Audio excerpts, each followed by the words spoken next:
Yeah, well, let's dig in. Hello, everybody. I'm David Cooks, and I tell you what, we know that paralysis can take on many forms. It can be physical like mine, or it can be psychological. You put your mind to. And what we try to do is feature stories that go from difficult places to fulfilling purpose. What seems impossible can be done by you. My guest today is a best-selling author of Breaking Out of the Corporate Jail, Finding Your Freedom. It may knock you down, but don't let it stop you. He is one of the world's most respected thought leaders in the area of entrepreneurship and leadership in general. I just kept going because of the greed that I had, right? Everything was money oriented. Everything was, how do I make the next dollar? Regardless of how much effort I put into it, or regardless of the emotions of my family or my coworkers. I truly became a monster, right? So that was the divine intervention that I needed. And you know who actually gave me the advice? My doctor. When my doctor came back, she sat me down, she showed me the papers, and she said, David, you're a young 40-year-old man. You're killing yourself. For what? What's going to happen to you if you can no longer work because you actually die? What will money do in your life once you're dead? That's what changed. That's what saved my family and changed me dramatically. Got so much to give, a lot of life to live. You must go from paralysis to purpose.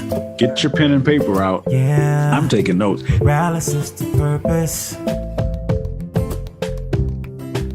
Hello, everyone, and welcome to another episode of Paralysis to Purpose, the podcast. I want to thank you right now for downloading this podcast, leaving us a review, and making sure that you share this podcast with someone else. Tell you what, I say it every week, and I'm going to say it again this week. I love the job that I have because I get to interview some of the most intriguing and inspiring people in the world. And today we're going to go to Canada to find one of those people. My guest today is a best-selling author of a book entitled Breaking Out of the Corporate Jail, Finding Your Freedom. He wrote that book prior to the pandemic, and it's almost prophetic in nature. So we're going to talk about that a little bit today. He's a CEO of ISU Corp in Canada, which is a software development company that really aims at improving productivity for its customers. He's a father, he's a husband. He is one of the world's most respected thought leaders in the area of entrepreneurship and leadership in general. So it's an honor for me to have David Mansilla here today, all the way from Canada. David, welcome to Paralysis to Purpose, the podcast. Brother, thank you so much for having me. It's an honor to be in your podcast. Well, let's get going, man, because, before we know it, the time will be up. So, so we'll get right into it. Originally, you're from South America. Could you, and you made your way to Canada. Could you talk a little bit about that in your family and some of the influences that were important to you growing up that built your work ethic and your desire to be an entrepreneur? Yes, for sure. I come from a family of entrepreneurs. My dad was an entrepreneur all of his life, most of his life. He had about 7 businesses before he passed away to a better life.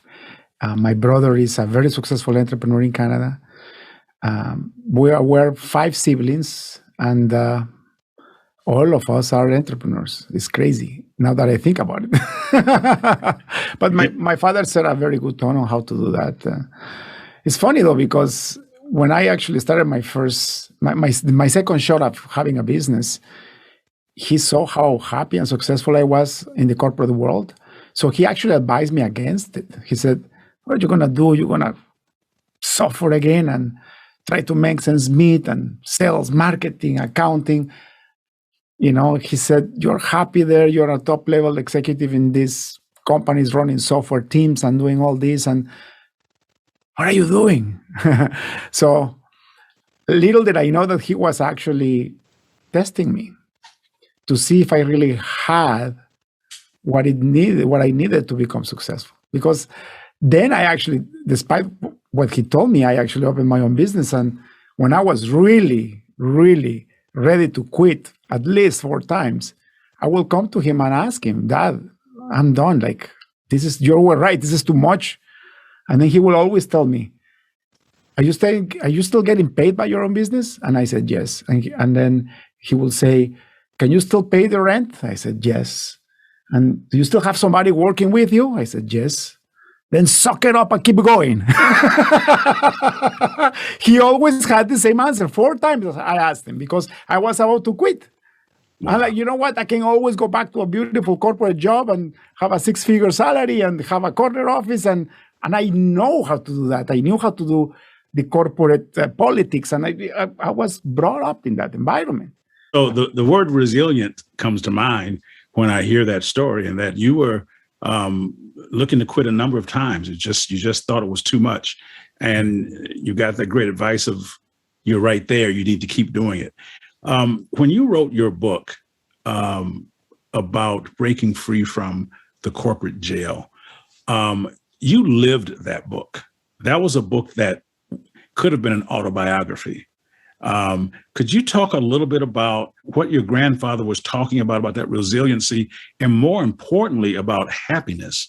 He said you were happy and you seemed fulfilled at that time. Did you agree with that statement? Definitely. But at the same time, I was very miserable, if that makes sense. I was living a contradiction. I loved all of the jobs that I had. I loved maybe 1 or 2 I didn't like so much, but I was never fired from any job. The only job that I was fired from was when my brother hired me when I came to Canada. At some point, he was going bankrupt too, and he had to let me go. That was the only job that I was ever fired from. Okay. And then when I went into the corporate world with computer science, I had the blessing that either I quit before I knew that the company was going under, or they will find a way to keep me. The problem is that the higher I went into corporate ladder, the more frustrated I became, because I knew how to move faster, add more value, but I never complied with the corporate structures. And I now that I run my business, I understand why those structures were there. But when you're working on a corporation that has over 50,000 employees, it's very hard to move fast. And I was always very dynamic and trying to add more value. And I was hitting my head against the wall most of the time because of the corporate politics. Wow. So let's make it real clear to our listeners. You are not against corporations. No. Because you are the CEO of a very successful one in Canada. Yeah. What you're talking about is having people really be fulfilled in the work that they do. And I know that you have made several pivots and several transitions throughout your career. Could you talk to me about, you became a CEO of a very effective company, but it wasn't always that way. Can you talk about the importance of some of your failures that you had to endure, and how those failures actually were opportunities for growth for you? Yeah. So before I answer that question, I must tell the audience, I decided to open my own business simply because I saw that I only lasted about 2 to 3 years in every job that I had. So basically, I will go to a company, I will fix the mess of the computer department or the software team. I will automate so much that I will work myself out of the job. They will never fire me because I was doing amazing, but I will be bored. And I couldn't extend more because of those walls that I was telling you about. That was one reason. The second reason was the commute. Back then, technology wasn't there anymore, but I figured out ways so that I could work remotely. And unfortunately, I always had to commute. And sometimes it will be like an hour and a half, sometimes it will be 2 hours. By the very end, it was about a 3-hour commute to get to my job. And I'm like, I know I can do this from home. I know I can we're writing software here, right? and we have technology to meet online. But back then, it wasn't really well accepted. The corporate culture wasn't there. So I also really believe that nobody should dictate at what time should I do my work. Mm-hmm. When I became upper management, for sure I had to be there and run meetings because mostly it's working with other leaders to figure out what they want to do. But my developers, why would I get my developers to work on a 9 to 5 job when I knew by personal experience that some of those guys, the best coding they ever did was at midnight or at 2 a.m. I was one of those guys. When I was a coder, I would rather work at night. So that HR will always make us work from 9 to 5 because that was the rule. And just because that was the rule, because everybody else maybe needed to be at that time, why would I have to make somebody force them to work in a time environment where it wasn't optimal for them? So I wasn't getting the most out of them. So the commute and these illogical rules that didn't make sense to me. And I wanted more time for myself. I wanted to spend those 3 hours instead of spending them driving in a busy highway. I wanted to spend them with my kids and my wife. But the funny part is that when I started the business, I doubled the amount of hours that I had to work. As everybody knows, when you start running your own business, it's yourself. And if you don't put in the hours, you fail. Even if you put in the hours, you fail, right? Right. So how did that, when you started your own business and you were already longing to be more of a family man, and now you've got to work twice as much because you're starting a business, how did that impact the relationship with your family? Oh, I almost lost them. The problem was that I actually began to like the business.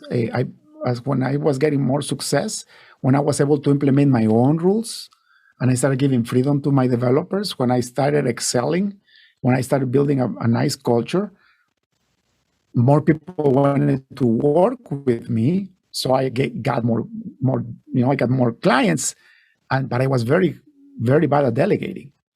And that's an ego thing, right? My biggest failure was that I wasn't delegating. I thought nobody would be a better architect than me. And because my name was on the line on every contract, it was very hard for me to give away the heart of the project. The heart was always done by me. And this took a big toll on me. Like I was working 16 hours a day, 6 days a week.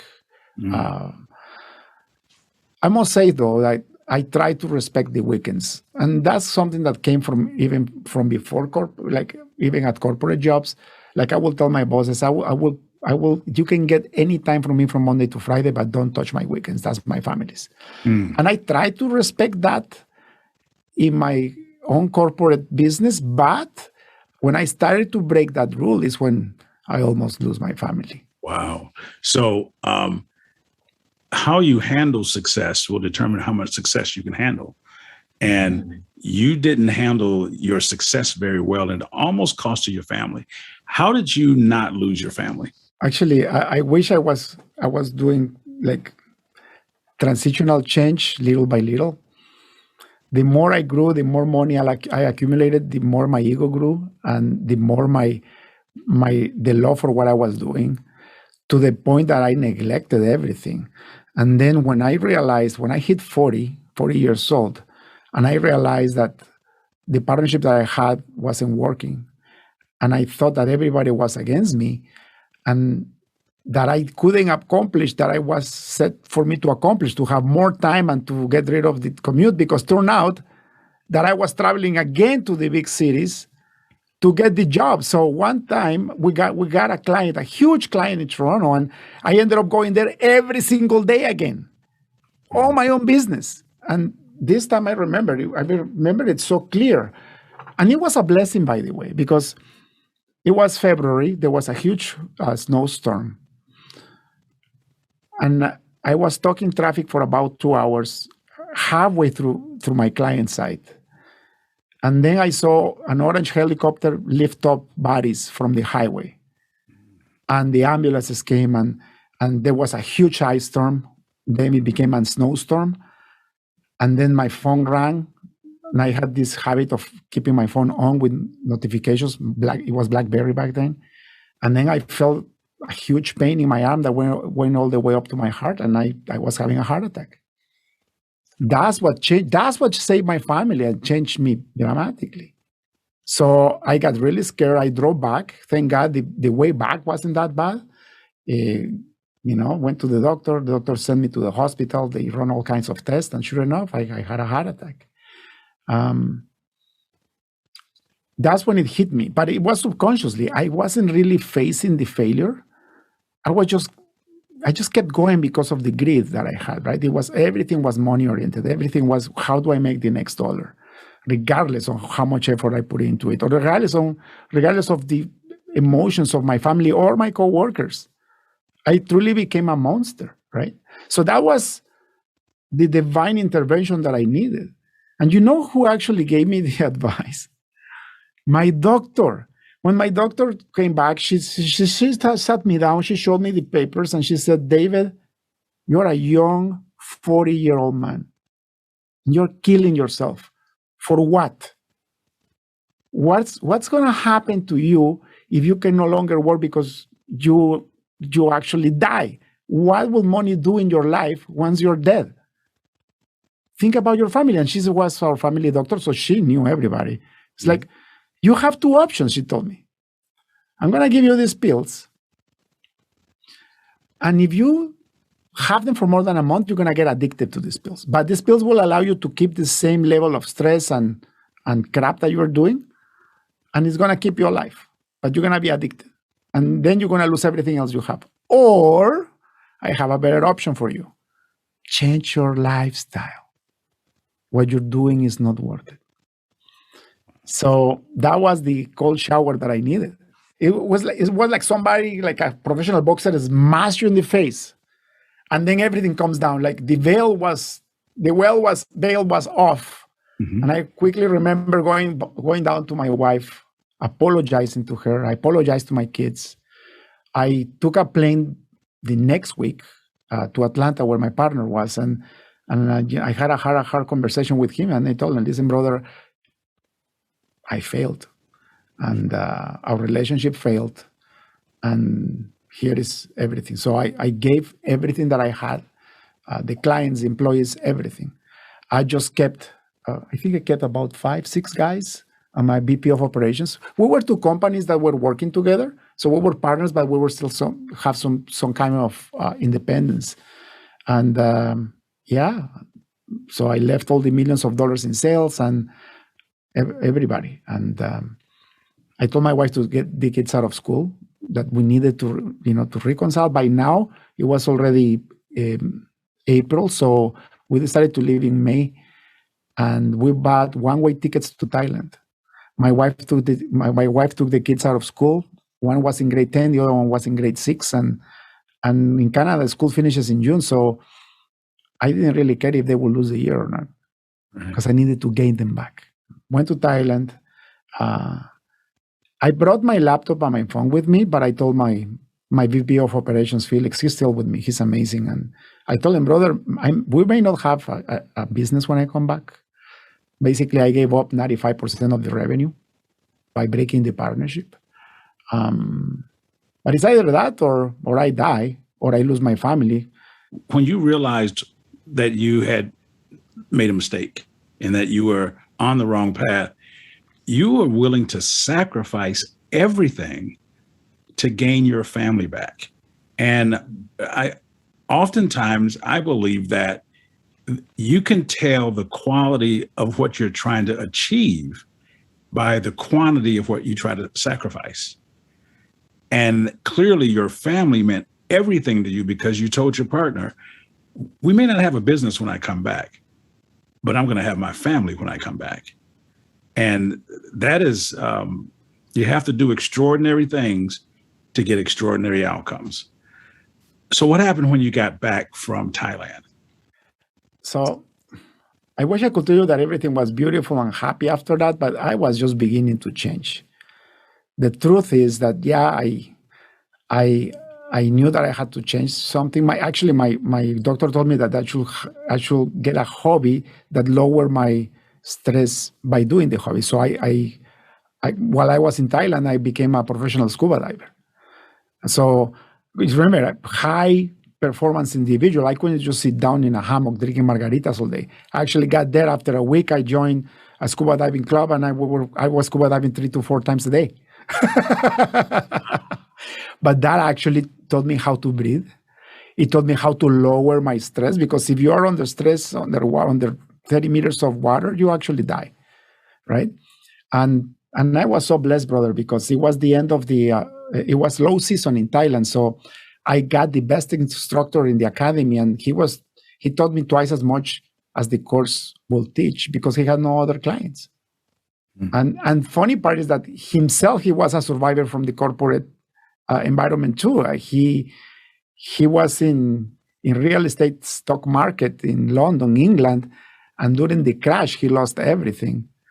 And he realized that he needed to do a life change. So he went to Thailand, he became a scuba dive instructor, but he stayed and he stayed living there for a long time. So we had a lot in common, right? So we really hit it off and it was fantastic. I mean, like, it was really good. And remember, I brought my laptop and my phone, but I never turned it on. Yeah. After about a month of just traveling around different provinces, I went to Bali, Indonesia too. I told my wife at the end, I told her, so I took the pills for about a month and a half or something like that, or 3 days. I don't even remember. It was a very short time. Yeah, well, too long ago. You didn't get addicted, so that's good, right? No, I didn't. So I knew, right? So I didn't get addicted. I think I only took it for the first 3 days because I still had the jar full of pills. They were opioids, right? Oh my! So scuba diving allowed me not to stress anymore. And my wife knew that I was doing that, but I was scuba diving 6 hours a day. It wasn't a big deal. I was most of the time was with them. Right. But when I felt fine, when I felt like I could actually manage my anxiety and my stress without any chemicals, I turned on my laptop and thought, hey, let me see what's going on. I had like 1,000 emails. And I said, I don't care about this. So I just ordered the emails by name. Mm-hmm. And turns out that one of my best friends in the corporate world was in the software industry he emailed me like 20 times. And the last time with big letters, where are you? I need you. So I opened the email and like, Brad, what's going on? And he says, dude, like I got a job as a director of software development for this company. My project is going down. It's a big project, and I know you can help me solve it because I used to help him solve a lot of other software projects. So he says, I need you to talk to the CEO right now. So I mailed him back and said, yeah, no problem. Remember, it was 3 a.m. for me when I had the call with this lady. It was 3 p.m. here in Canada. And we had a half an hour conversation. She sent me a contract and I sold $1 million in Thailand. So you got right back. Yes. You got right back on the horse. Took a plane back. I was so happy. Now I'm finally by myself. But I didn't have the team to remember, like, I fired everybody, right? Like I went from 120 people to like 5 or 6 guys. So I had to go hire fast. And I went back into the grind. But because I sold this that I actually didn't sell, it was given to me. That $1 million contract landed on my lap by divine intervention. But guess what happened? My ego came back. Oh, look at me. I'm the millionaire salesman, right? It wasn't as bad as it was before. I knew that I had to control my anxiety. I knew that I couldn't depend on chemicals to do that. But I wasn't finished learning my lesson. So what I did is I replaced because I couldn't scuba dive every day in Canada. You cannot scuba dive in Canada unless you learn how to ice dive, right? So right. I started drinking wine. I thought, what's good for actually relaxing you without being too strong? And, I read that a cup a day of wine is good for your heart and blah, blah, blah. Mm-hmm. So I started drinking 1 cup a day. Another cup became 2. By the end of 2011, it was a bottle of wine every day by myself because I was still in that stressful mode, right? So I was self-medicating myself. But I didn't notice it. My wife was noticing, but she didn't say anything. 2012 comes, I finished that big project. Now I were like 15, 20 developers and I don't have enough work for them. I panicked.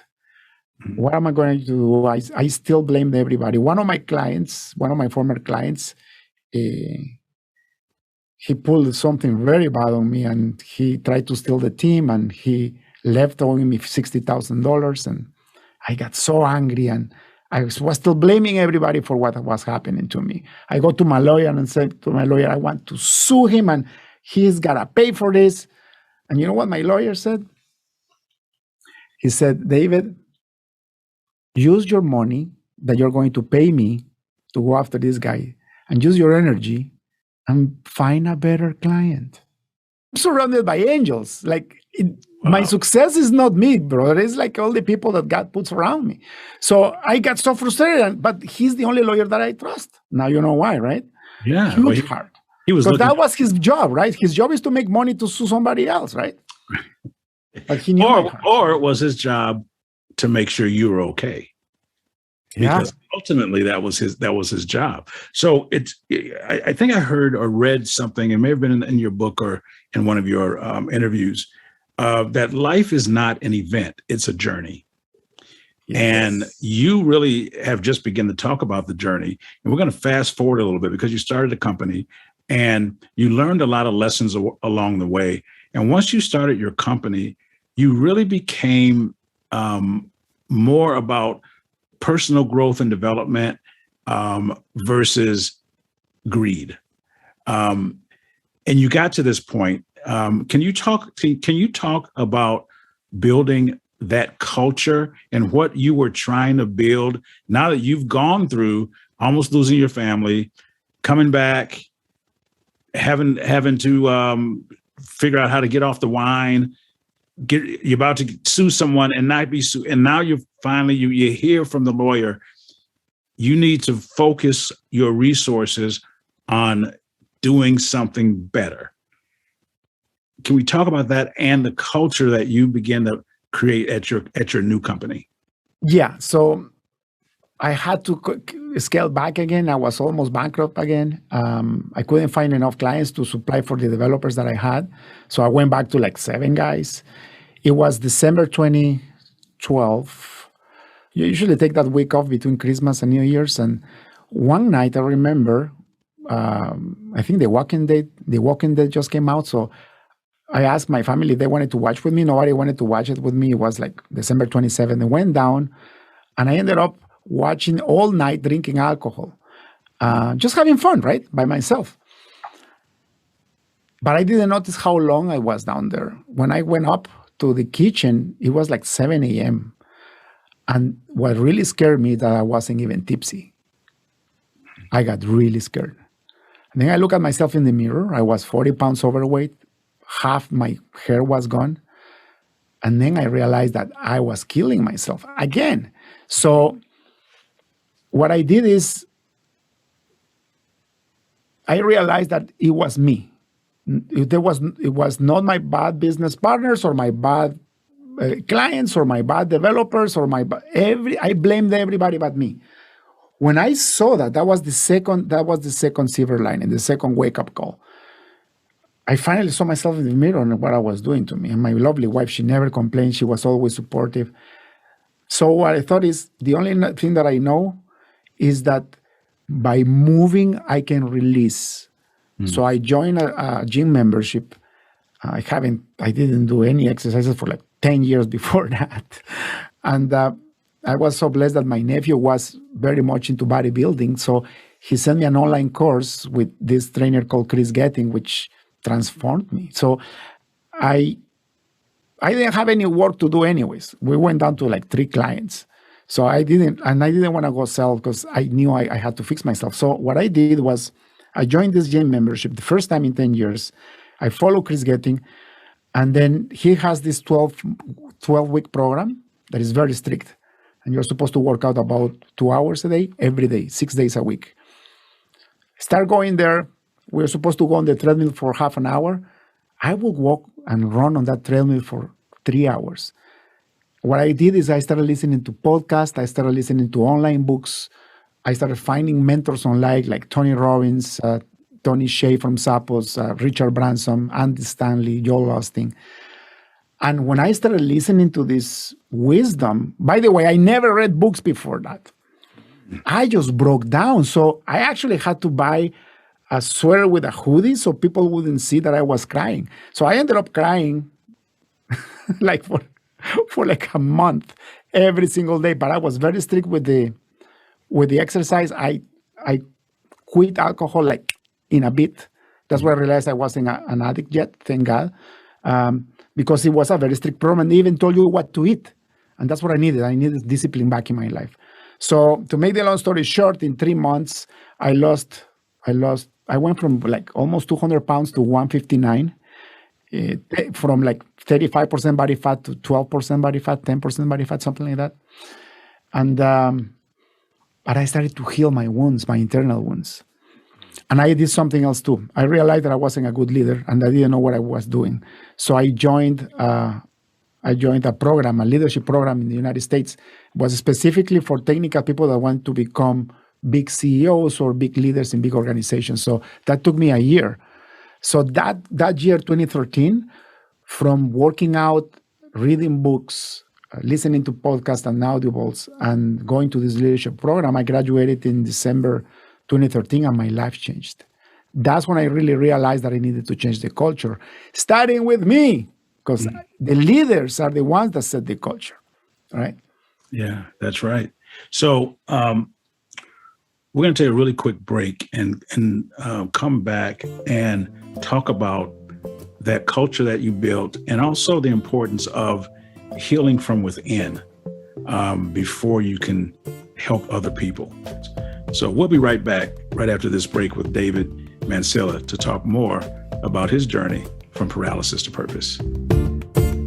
We hope you're enjoying Paralysis to Purpose, the podcast. Be sure to follow us on Facebook, Instagram, Twitter, and TikTok at Paralysis to Purpose for more updates. Also, check out David's website at davidcookspeaks.com to learn more about his mission and purchase his book, Getting Undressed, From Paralysis to Purpose. Well, welcome back to Paralysis to Purpose, the podcast. I'm your host, David Cooks, along with David Mansilla. And we are going to pick up where we left off. David, we just started talking about culture. Before then, you were talking about self-care. You didn't say it that way, but that's what you start doing when you began to exercise and listen to certain things and to change your mindset. Can you talk about the importance of self-care and how that still plays a role in your life today? Definitely. The big lessons that I got through my leadership course and all the books that I read and everything that I went through, is including the physical transformation. Body motion creates emotion. Body motion creates emotion. So why do I say that? Because I realized that if I didn't learn how my body operated and what are the portions of my body that created thought and emotion, I could have never fixed myself. And by the way, nobody gets fixed by anybody else. Everybody fixes themselves. Everybody takes care of themselves. All you do is that you allow external information to influence your psyche so that your higher self has the power to get rid of your ego enough to do the healing, to do the fixing. That's what personal development is. You keep mentioning ego, and that ego was definitely an enemy to you. What is ego, and why is it dangerous to operate from a place of ego versus a place of humility? Yeah, so ego doesn't have to be an enemy. Okay. Ego can actually be your friend. You actually need ego. Ego is nothing else than the I, is the idea of the self, is your individuality. Ego is the guy that you look at in the mirror every morning. The problem is that if you let your ego drive your life, then it becomes your enemy. Ego is there to give you individuality, but also to protect you from fear. So when you become a human being after you're born, you start crying, right? That's your ego. You cry, then mom gives you food, and then you're okay. Your ego is making you survive. Your ego is making you survive. So you definitely need it. The problem is that once you go through life and you go through, through all the trials and tribulations of life, you still think that you need to have the ego in place, and you no longer need it. I mean, you always need it, but it can be down in the back burner so that your true self can actually drive your life. We still think that there is a tiger behind the bushes trying to eat us. And we live in a modern city with all the facilities, right? But we're still thinking survival mode because we're letting our ego drive. And the more afraid that you are, the more that your ego grows, by the way.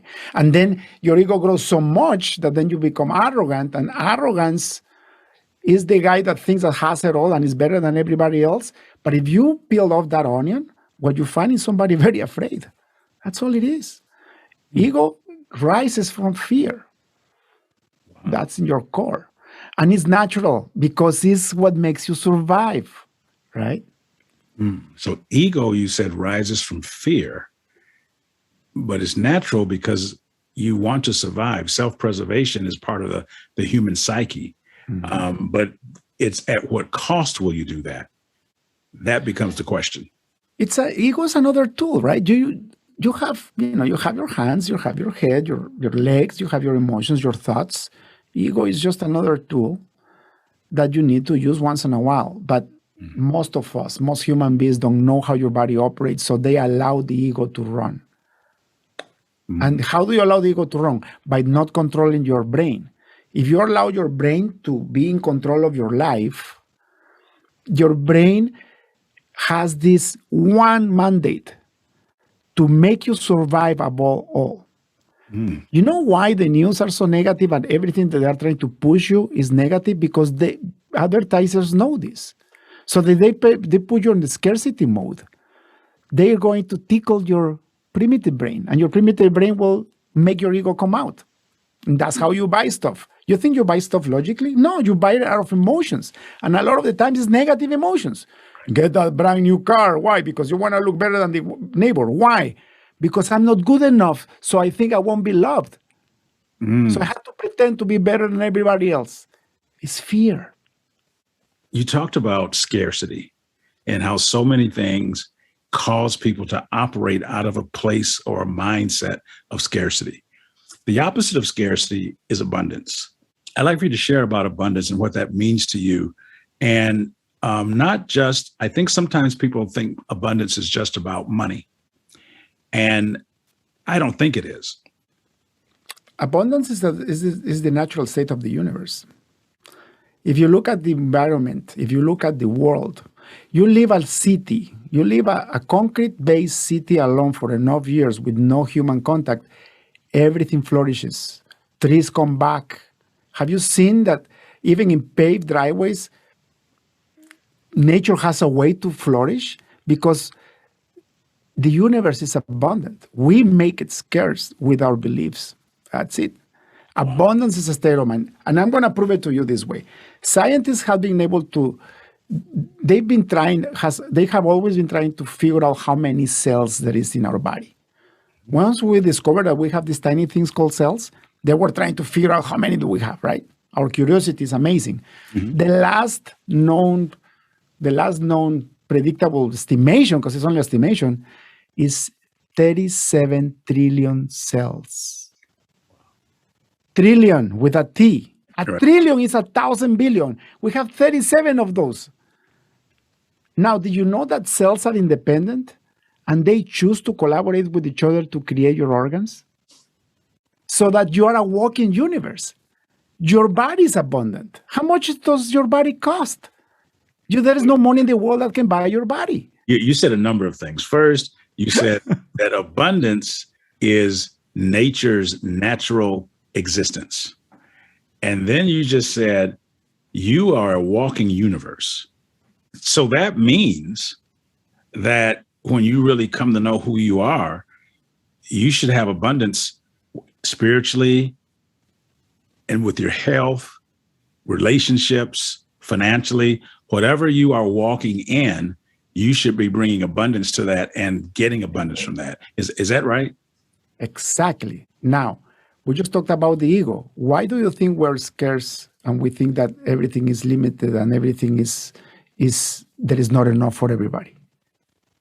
Because the ego is trying to make you survive. Therefore, it thinks that it won't have enough for yourself. And that's, you start hoarding, right? You start hoarding. You know, human beings are the only living beings on earth that hoard. We are the only ones. Wow. The lion only eats what it needs for the day or for the week. Tell me about a rich animal. All of them are rich because they only consume what they need because they know they live in an abundant world. Wow, they are all rich because they only consume what they need and they're living in an abundant world. Listen, if you didn't think for a second that you will ever get what you need, will you have the need to accumulate it? Why would you store stuff in a garage or stuff in a warehouse or money in a bank account if you knew for sure that everything you could ever want and need will be provided to you? Have you ever thought about that? That's a game changer. That's a game changer. I heard someone say this, and I forget who it was, and I gave them credit the first couple of times. There's enough blue sky for all the birds. We don't save our breath, but the other things that we try to save is because we believe that there won't be enough of it and there won't be enough left over. So if you live in a place where you really understand that there is enough and that you will have what you need, that takes a lot of pressure off of you, doesn't it? Of course. We live through universal laws.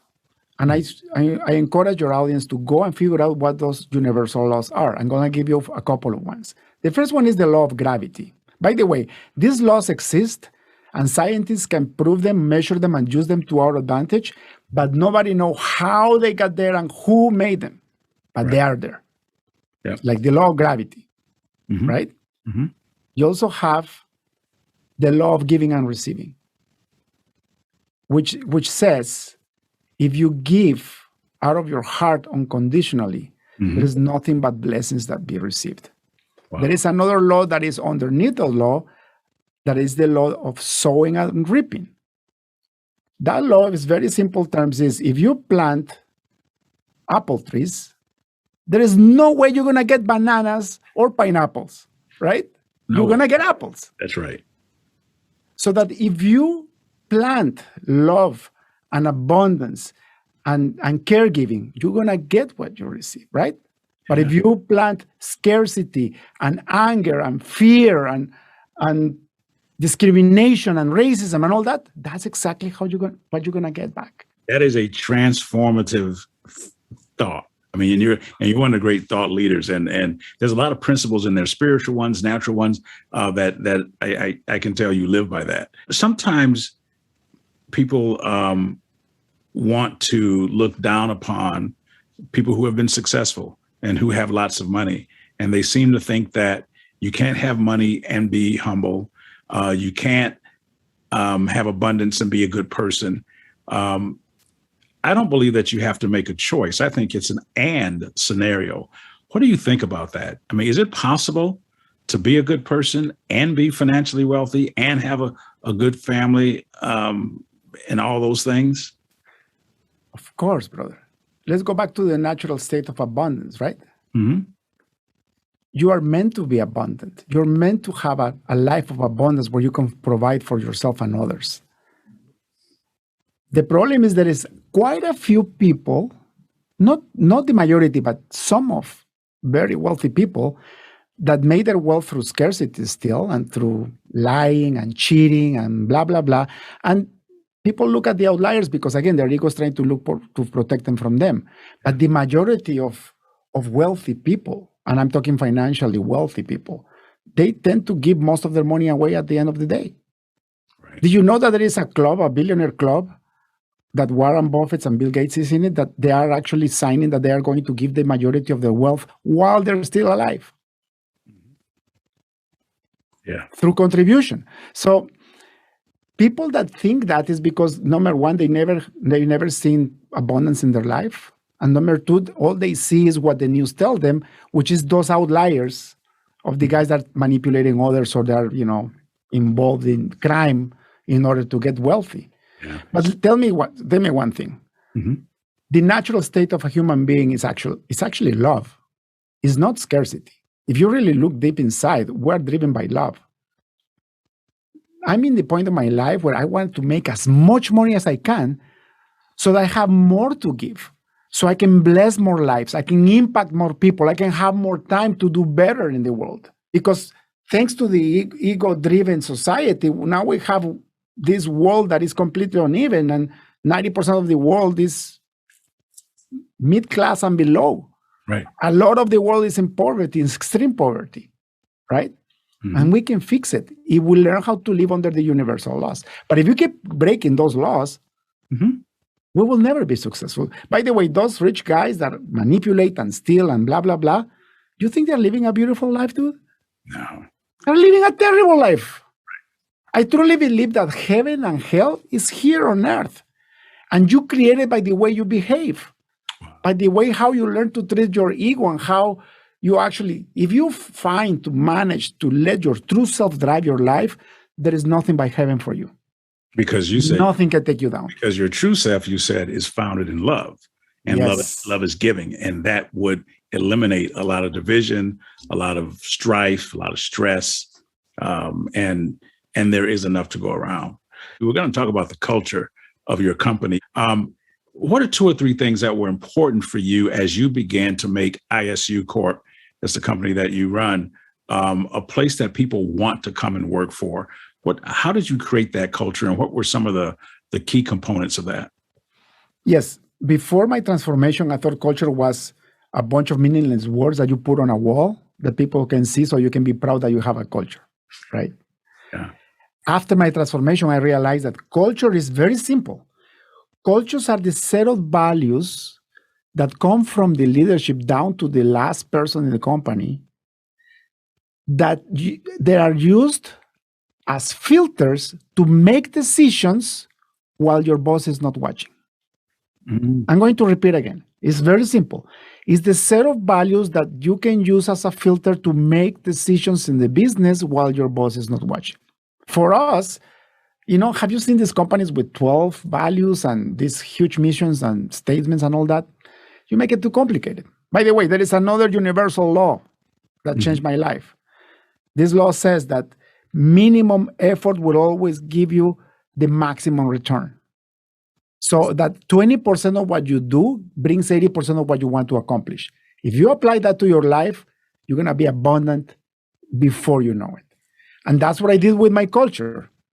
I have 3 values. That's the opposite. Wait, we're going to come back to those 3 values. That's the opposite of what you hear. You always hear you got to do more. And you just said that the minimum that you do will end up producing the maximum, so that we're not very efficient. It sounds like we're wasting a lot of time doing nothing when we could just do what we need to, and that would be enough. Is that what you just said? And it sounds weird. And it took me years to understand this law, right? But it's a law. And if you break it, what you're doing is just running around in circles, wasting your time and energy in something that is not going to produce anything. 20% of the highways in North America carry 80% of the traffic. Look at any big business. About between 30 and 20% of their revenue comes from, like 80% of the revenue comes from 20% of their clients. Yes. Mm-hmm. Everything is like that. Interesting. Right now, I'm involved in 8 businesses, and I have capacity to get another 8 businesses running, or even more, because I am applying this law all the time in my life. And I still have time to run on your podcast, and I'm writing another book. I have all the time in the world. I take Fridays 100% for my personal development. I don't take any minutes on Fridays unless they are extremely important. So how can I be doing so much with so little time, or the same time that everybody else has? Because I know that. I know the law and I apply it. So what? I need to come spend some time with you.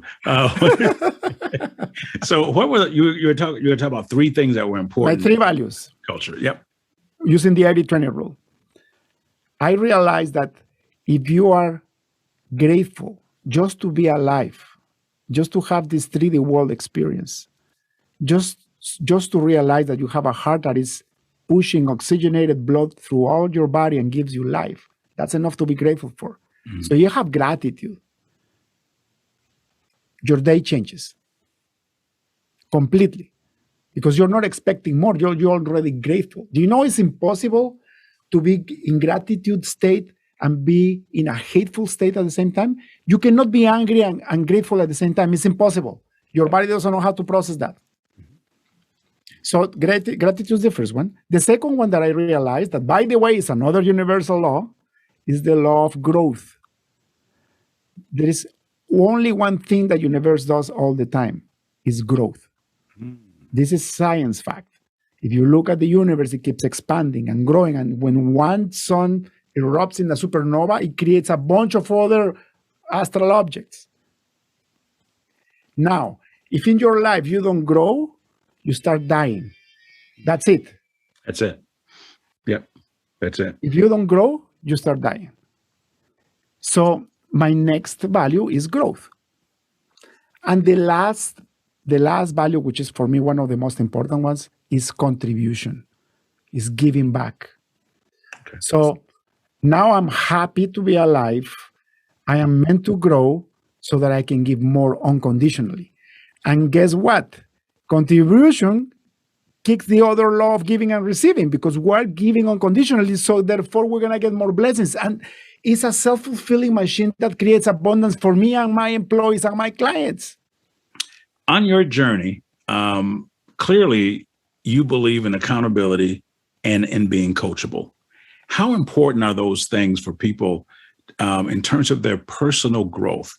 They go hand in hand, right? If you don't have accountability, you can never learn anything from anybody else because you think you know it all. That was me, by the way, before my transformation, right? So when you're accountable, what you're saying is that you are responsible for the outcomes that are happening in your life. That's it. If you're responsible for what's happening in your life, good and bad, then you can take advice because you are saying, I know I messed up, so then I know I don't know how to do this. Please teach me how to do it. They go hand in hand.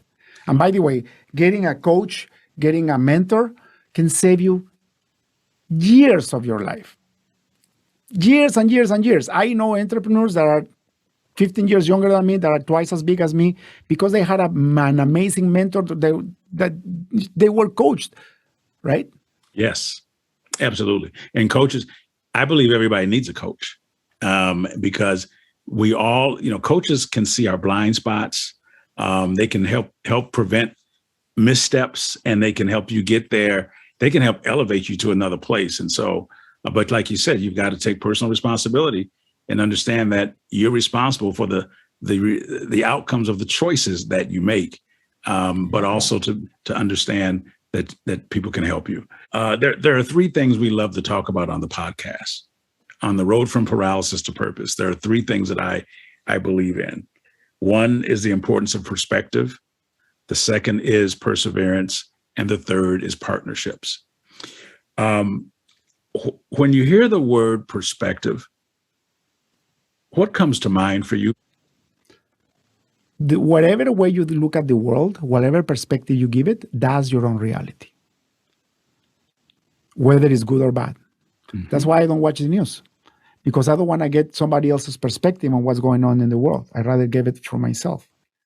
So that the only thing that you can actually control in your life is the way you interpret what happens around you and to you. Mm. What happened to you? Like, you are a classic example, right? You're in a wheelchair and you're one of the happiest guys in the world that I know. I also know other people that the same thing happened to them and they are depressed and they want to kill themselves. What's the difference? It's just your perspective. Right. You turn it into positive. And that's what I do all the time. I'm like, okay, boom, something comes at me. What can I learn from this? Mm-hmm. Last year I was privileged to buy a car. During the pandemic, everything was closed, and because that was closed, they were freaking out. Right? So I went to this dealership and they gave me a car, an amazing car for half the price. And here I was driving my beautiful car. It was a sunny day. It was a convertible. I go to this parking lot and this 80-year-old lady, I'm just getting into the parking lot. This 80-year-old lady gets closer and closer to me, very slow. And then at about 2 miles an hour, she starts crashing the entire side of my car. And I could hear the grinding. And then she just takes off. And the car is like 2 months old. How did you handle that? And I remember perspective. So I knew it was a very old lady. It was past 80 years old for sure. And then I got off and I looked at the damages. Sure enough, the entire left side of the car had a huge white mark from like the entire side. So I thought, okay, I have two options. I can go run after her and call the police. I was having a beautiful day, by the way. I just came out of a beautiful business lunch. in this fancy restaurant. Or I said, or I could actually take the time and bless my mechanic by giving him the repair job. So I called my mechanic, my body shop guy, and, hey, brother, how are you? This happened to me. Can I go see you now? And he's like, of course. Come over. So I go over. I call my assistant to cancel all my meetings in the afternoon. I go over. He sees the damage. And I'm like, this sweet, lovely lady, I don't think she was right. And she probably shouldn't be driving anymore. My beautiful car, dude, like, can you fix it? And turns out that it was all scratched, but there wasn't any dents. So I fixed it with under $1,000, and he actually fixed it within 2 days. Wow. But I didn't let it ruin my day. Yeah. For me, it was a blessing for my body shop guy, right? The car 2 days later, the car looked as new as you wouldn't know that the car had an accident. Well, the thing that was so interesting, and I didn't know where you were going with the story, was that you determined that this was going to be a blessing for the mechanic. You didn't even think about you. I mean, you got the car back, you're driving the car, but you looked at that situation and said, this is going to be a blessing for my mechanic. That is when you've transformed how you think. What does perseverance mean to you? For me, is the drive that makes or breaks you. Mm. I was never the best kid in school. I was probably one of the worst coders in university. I had 5 beautiful friends. I am the only one that is running a software company. Everybody else did something else, and they were 10 times better coders than me. But I had this perseverance. I'm a stubborn guy. And if I decide to accomplish something, I'm going to die trying before I quit. That's perseverance. If you really want something, you have enough human capacity and power within you to accomplish it, as long as you're willing to do what it takes to get it done. Mm-hmm. Mm-hmm. And this is the problem in the world right now. The problem in the world right now is that people expect things. They have expectations without doing the work. Now, I am in a beautiful state now because now I really know my universal laws, so that if I apply them, my perseverance doesn't have to be as hard, although sometimes it has to be very hard. Right. But if I apply my universal laws properly, and if I use the 80-20 rule all the time, and I pivot, it's a lot easier than before. Before, like, perseverance is what gave me the heart attack, by the way. I was determined to make certain amount of money, and I was willing to die for it. So it could be a double-edged sword. The importance of partnerships, relationships, loyalty. You talked about the significance of partnership when you talked about almost losing your family. Mm-hmm. I went right to partnerships there because partnerships just don't have to be corporate. They should be familial. They should be with family and friends and that type of stuff. But partnerships, what comes to mind when you hear the word partnerships? Well, we're not alone in the world, are we? We live with 7 billion other beautiful souls here. You don't have partnerships, you don't do anything. Co-creation comes from collaborating with another person or another group of people. And that's what I believe in, right? When you have the word, quote unquote, competition, that's the opposite of partnering, right? Yeah. When I realized that competition was another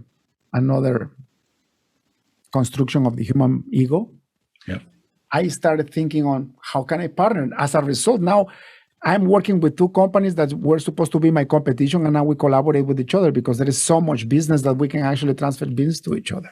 Wow. If you use partnerships in the right way, that's how you get to the moon, brother. Imagine how many partnerships they had to do to pull that off, to actually take a rocket ship to the moon. Yeah. And that was in the 70s. Clearly, you have a spiritual dimension to you. And I like to have people on my podcast who have a faith or a spiritual dimension. I'm a Christian, and I believe in Jesus Christ as the Savior of the world.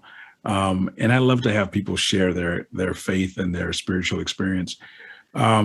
You didn't get to talk about, I know part of your daily ritual is meditation and getting yourself quiet. Can you talk about how meditation and just that whole practice, what does meditating do for you each day? And why do you meditate? And what do you meditate on? All right. That's a beautiful point. And we should make another podcast just about meditation, by the way. So I'm going to try to give you the quickest answer. I started trying to meditate in 2013 when I was going through my transformation, because these guys, the leaders like Richard Branson and all these guys, they always talked about how they meditated every day. And that was pivotal for their success. Problem is that I didn't know how to stop my monkey brain from chatter and talking to myself all the time, right? And I was like that for a long time. I mean, throughout the years, I got a little bit better, but the most I could do was 15, 20 minutes after a very hardcore workout and going to like a very hot sauna and until I exhausted my body to the point of collapse, is that I could actually quiet my mind for 10, 15 minutes. Now I meditate for about an hour a day. And actually about 3 weeks ago, I started this practice where before I do any meeting, I do a 5-minute meditation. Any meeting. So now my meetings are 45 minutes so that I can have 5 minutes for connecting with my higher self, if you will. Wow. Meditation is everything. Meditation allows you to realize that you are not your brain. You're not your body. You're not your hands. You have a brain. You have a body. You have hands. Those are things that you own. You are the one that is aware that has a brain. If you were your brain, you wouldn't know that you had a brain. You would not be aware that you had a brain. You would be aware that you had a body. Right. But no, if just the fact that you know that you have a brain makes you know that you are something above that. I call it your higher self. Yeah. What do I meditate on? You know, there is no difference between prayer and meditation. Right. It's the same thing. Mm-hmm. Call it whatever you want, but it's the same thing. So it's a good question, because sometimes I meditate just to relax my body. For example, if I didn't have enough sleep, I will go in for half an hour and my intention is just to relax my body. But a lot of the times I have a clear intention with an elevated emotion. What do I mean by that? Let's say I'm going to be on your podcast. I meditated before I did this podcast, by the way. And I asked my creator to give me the wisdom that I needed to impact as many souls as possible.